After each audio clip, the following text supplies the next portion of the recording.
Part 2, Chapter 5 of 20,000 Leagues Under the Sea, An Underwater Tour of the World by Jules Verne. Recorded by Michelle Fry, Baton Rouge, Louisiana. Chapter 5, Arabian Tunnel. The same day I reported to Conseil and Ned Land that part of the foregoing conversation directly concerning them. When I told them we would be lying in Mediterranean waters within 2 days, Conseil clapped his hands, but the Canadian shrugged his shoulders. "An underwater tunnel!" he exclaimed. "A connection between two seas! Who ever heard of such malarkey?" "Ned, my friend," Conseil replied, "had you ever heard of the Nautilus? No, yet here it is. So don't shrug your shoulders so blithely, and don't discount something with the feeble excuse that you've never heard of it." "We'll soon see," Ned Land shot back, shaking his head. "After all, I'd like nothing better than to believe in your captain's little passageway, and may Heaven grant it really does take us to the Mediterranean." The same evening, at latitude 21 degrees 30 minutes north, the Nautilus was afloat on the surface of the sea and drawing nearer to the Arab coast. I spotted Jeddah, an important financial center for Egypt, Syria, Turkey, and the East Indies. I could distinguish with reasonable clarity the overall effect of its buildings, the ships made fast along its wharves, and those bigger vessels whose draft of water required them to drop anchor at the port's offshore mooring. The sun, fairly low on the horizon, struck full force on the houses in this town, accenting their whiteness. Outside the city limits, some wood or reed huts indicated the quarter where the Bedouins lived. Soon Jeddah faded into the shadows of evening, and the Nautilus went back beneath the mildly phosphorescent waters. The next day, February 10, several ships appeared, running on our opposite tack. The Nautilus resumed its underwater navigating, but at the moment of our noon sights the sea was deserted and the ship rose again to its waterline. With Ned and Conseil I went to sit on the platform. The coast to the east looked like a slightly blurred mass in a damp fog. Leaning against the sides of the skiff, we were chatting of one thing and another, when Ned Land stretched his hand toward a point in the water, saying to me, "See anything out there, Professor?" "No, Ned," I replied, "but you know I don't have your eyes." "Take a good look," Ned went on. "There, ahead to starboard, almost level with the beacon. Don't you see a mass that seems to be moving around?" "Right," I said, after observing carefully. "I can make out something like a long, blackish object on the surface of the water." "A second Nautilus?" Conseil said. "No," the Canadian replied. "Unless I'm badly mistaken, that's some marine animal." "Are there whales in the Red Sea?" Conseil asked. "Yes, my boy," I replied. "They're sometimes found here." "That's no whale," continued Ned Land, whose eyes never strayed from the object they had sighted. "We're old chums, whales and I couldn't mistake their little ways." "Let's wait and see," Conseil said. "The Nautilus is heading that direction, and we'll soon know what we're in for." In fact, that blackish object was soon only a mile away from us. It looked like a huge reef stranded in mid-ocean. What was it? I still couldn't make up my mind. "Oh, it's moving off! It's diving!" Ned Land exclaimed. "Damnation! What can that animal be? It doesn't have a forked tail like baleen whales or sperm whales, and its fins look like sawed-off limbs." "But in that case," I put in. "Good Lord!" the Canadian went on. "It's rolled over on its back, and it's raising its breasts in the air." "It's a siren," Conseil exclaimed. "With all due respect to master, it's an actual mermaid." That word siren put me back on track, and I realized that the animal belonged to the order Sirenia, marine creatures that legends have turned into mermaids, half woman, half fish. No, I told Conseil, that's no mermaid. It's an unusual creature of which only a few specimens are left in the Red Sea. That's a dugong. Order Sirenia, group Pisciforma, subclass Monodelphia, class Mammalia, branch Vertebrata, Conseil replied. And when Conseil has spoken, there is nothing else to be said. Meanwhile, Ned Land kept staring. His eyes were gleaming with desire at the sight of that animal. His hands were ready to hurl a harpoon. You would have thought he was waiting for the right moment to jump overboard and attack the creature in its own element. "Oh, sir," he told me in a voice trembling with excitement, "I've never killed anything like that." His whole being was concentrated in this last word. Just then Captain Nemo appeared on the platform. He spotted the dugong. He understood the Canadian's frame of mind and addressed him directly. "If you held a harpoon, Mr. Land, wouldn't your hands be itching to put it to work?" "Positively, sir."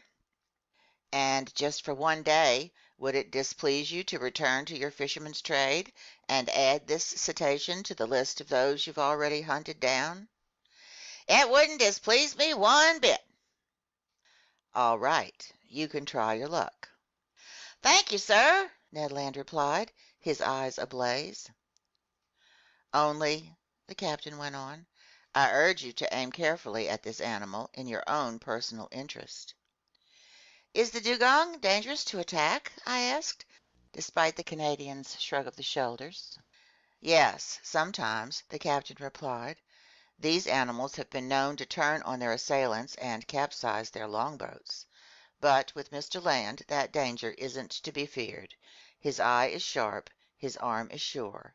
If I recommend that he aim carefully at this dugong, it's because the animal is justly regarded as fine game, and I know Mr. Land doesn't despise a choice morsel." "Aha!" the Canadian put in.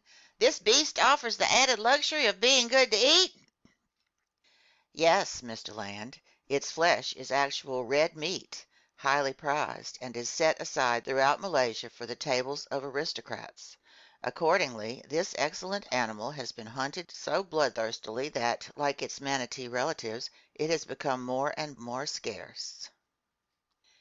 "In that case, Captain," Conseil said in all seriousness, "on the off chance that this creature might be the last of its line, wouldn't it be advisable to spare its life in the interests of science?" "Maybe," the Canadian answered.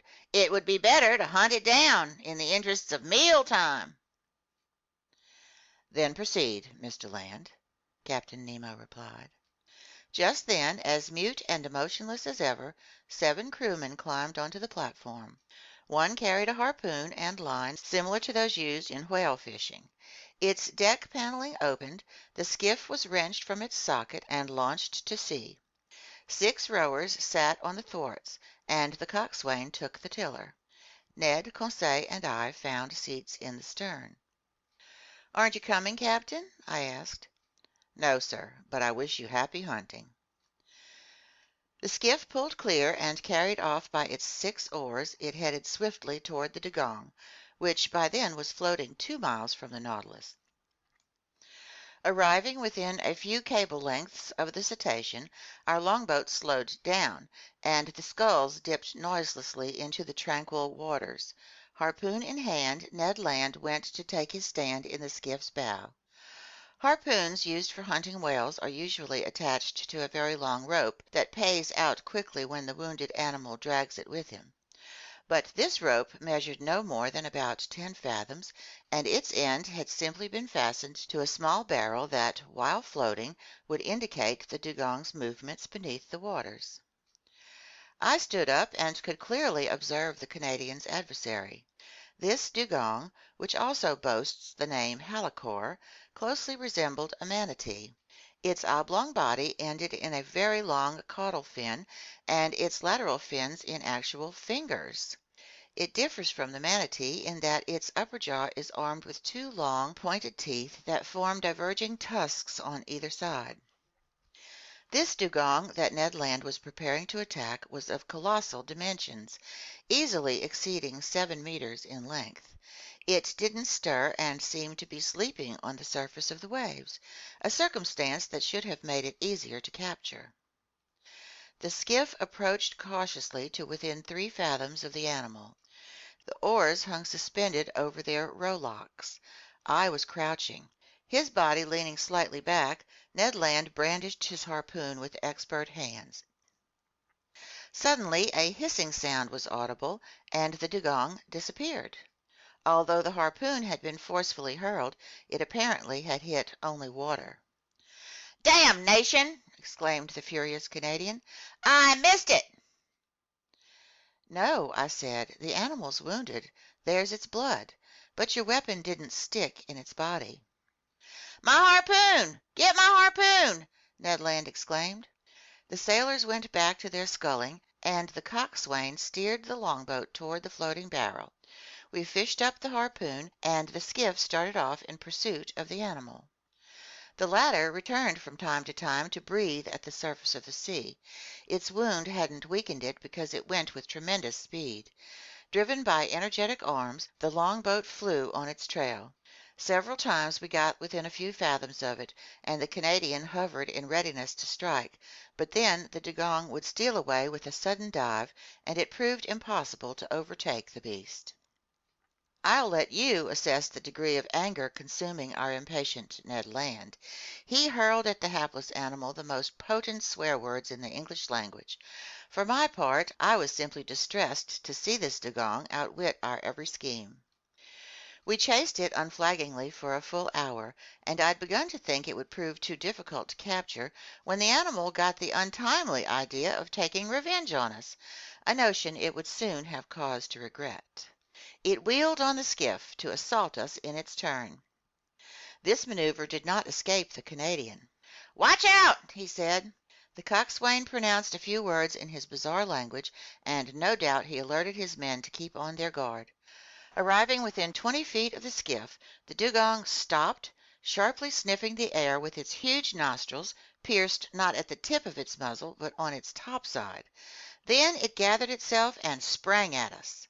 The skiff couldn't avoid the collision. Half overturned, it shipped a ton or two of water that we had to bail out. But thanks to our skillful coxswain, we were fouled on the bias rather than broadside, so we didn't capsize. Clinging to the stem post, Ned Land thrust his harpoon again and again into the gigantic animal, which embedded its teeth in our gunwale and lifted the longboat out of the water as a lion would lift a deer. We were thrown on top of each other, and I have no idea how the venture would have ended had not the Canadian, still thirsting for the beast's blood, finally pierced it to the heart. I heard its teeth grind on sheet iron, and the dugong disappeared, taking our harpoon along with it. But the barrel soon popped up on the surface, and a few moments later the animal's body appeared and rolled over on its back. Our skiff rejoined it, took it in tow, and headed to the Nautilus. It took pulleys of great strength to hoist this dugong onto the platform. The beast weighed 5,000 kilograms. It was carved up in sight of the Canadian, who remained to watch every detail of the operation. At dinner the same day, my steward served me some slices of this flesh, skillfully dressed by the ship's cook. I found it excellent, even better than veal, if not beef. The next morning, February 11, the Nautilus's pantry was enriched by more dainty game. A covey of terns alighted on the Nautilus. They were a species of Sterna nilotica unique to Egypt. Beak black, head gray and stippled, eyes surrounded by white dots, back, wings, and tail grayish, belly and throat white, feet red. Also caught were a couple dozen Nile duck, superior tasting wildfowl whose neck and crown of the head are white speckled with black. By then the Nautilus had reduced speed. It moved ahead at a saunter, so to speak. I observed that the Red Sea's water was becoming less salty the closer we got to Suez. Near 5 o'clock in the afternoon we sighted Cape Ras Mohammed to the north. This cape forms the tip of Arabia Petraea, which lies between the Gulf of Suez and the Gulf of Aqaba. The Nautilus entered the Strait of Jubal, which leads to the Gulf of Suez. I could clearly make out a high mountain crowning Ras Mohammed between the two gulfs. It was Mount Horeb, that biblical Mount Sinai on whose summit Moses met God face to face, that summit the mind's eye always pictures as wreathed in lightning. At 6 o'clock, sometimes afloat and sometimes submerged, the Nautilus passed well out from El Tour, which sat at the far end of a bay whose waters seemed to be dyed red, as Captain Nemo had already mentioned. Then night fell in the midst of a heavy silence, occasionally broken by the calls of pelicans and nocturnal birds, by the sound of surf chafing against rocks, or by the distant moan of a steamer churning the waves of the Gulf with noisy blades. From 8 o'clock to 9 o'clock, the Nautilus stayed a few meters beneath the waters. According to my calculations, we had to be quite close to Suez. Through the panels in the lounge, I spotted rocky bottoms brightly lit by our electric rays. It seemed to me that the strait was getting narrower and narrower. At 9:15, when our boat returned to the surface, I climbed onto the platform.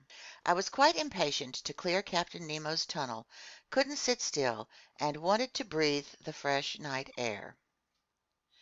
Soon, in the shadows, I spotted a pale signal light glimmering a mile away, half discolored by mist.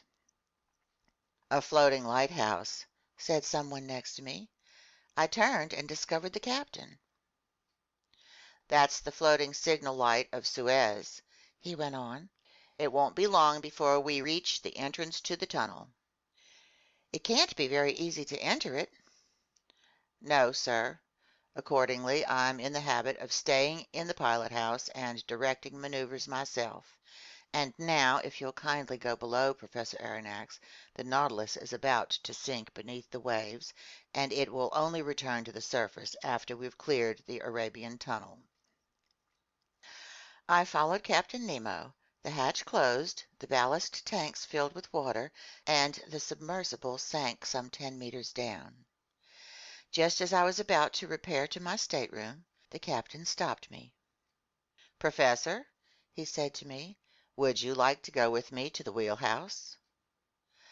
"I was afraid to ask," I replied. "Come along, then.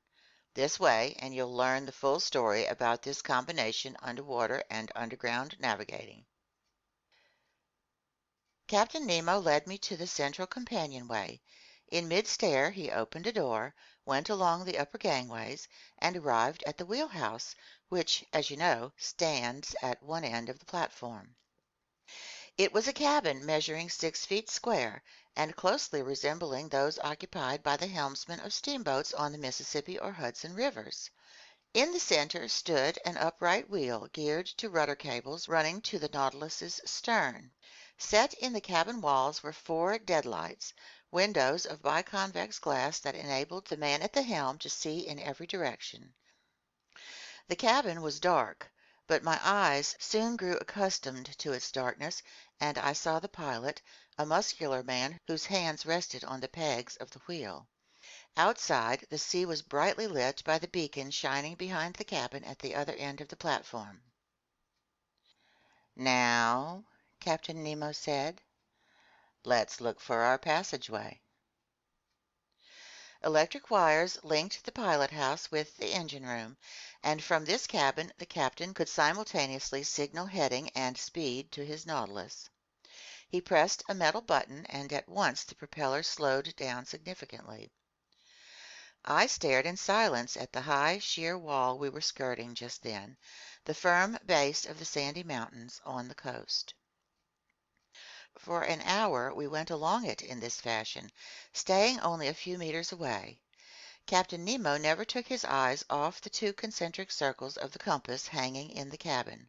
At a mere gesture from him, the helmsman would instantly change the Nautilus's heading. Standing by the port deadlight, I spotted magnificent coral substructures, zoophytes, algae, and crustaceans with enormous quivering claws that stretched forth from crevices in the rock. At 10:15, Captain Nemo himself took the helm. Dark and deep, a wide gallery opened ahead of us. The Nautilus was brazenly swallowed up. Strange rumblings were audible along our sides. It was the water of the Red Sea, hurled toward the Mediterranean by the tunnel's slope. Our engines tried to offer resistance by churning the waves with propeller in reverse, but the Nautilus went with the torrent as swift as an arrow. Along the narrow walls of this passageway I saw only brilliant streaks, hard lines, fiery furrows, all scrawled by our speeding electric light.